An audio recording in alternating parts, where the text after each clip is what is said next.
আসসালামু আলাইকুম। আজকে দুপুরে বাসায় কী রান্না হলো সেটাই আপনাদেরকে দেখাচ্ছি। আসলে রান্নাটা দেখানো হয় নাই।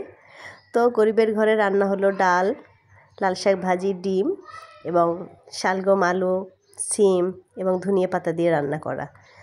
আলহামদুলিল্লাহ, রিজিকের মালিক আল্লাহ, আল্লাহ পাক রব্বুল আলামিন আমার রিজিকে যা রেখেছেন আলহামদুলিল্লাহ আমি অনেক অনেক খুশি। তবে আমি আপনাদেরকে একটু খেয়ে দেখাচ্ছি এই কারণে যে লাল শাকের রঙটা এত দারুণ লাল টুকটুকে, যা দেখে আমার খুবই খেতে ইচ্ছে করছিল। ভাবলাম আপনাদেরকে একটু দেখাই, রঙটা এত সুন্দর। তো আমি খাচ্ছিলাম কাঁচা ঝাল দিয়ে, তবে এখানে একটু বোম্বাই ঝাল হলে বেশি ভালো লাগতো।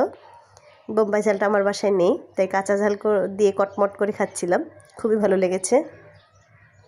অবশেষে ডিমটাও নিলাম। এটা হচ্ছে কাঁচকলা দিয়ে রান্না করা। তবে আমার কাছে কিন্তু লাল শাক ভাজিটা এত ভালো লেগেছে, একদম নিরামিষ, চিংড়ি মাছ কিন্তু নাই, চিংড়ি মাছটাও নেই, একদম নিরামিষ তরকারি রান্না হয়েছে। তো শাকটা ভালোই লেগেছে, নিরামিষ, তাতে কোনো সমস্যা হয়নি, খুবই মজা লেগেছে। তো এই তো গরিবের খানাপিনা তো দেখলেন, কেমন লেগেছে সবার।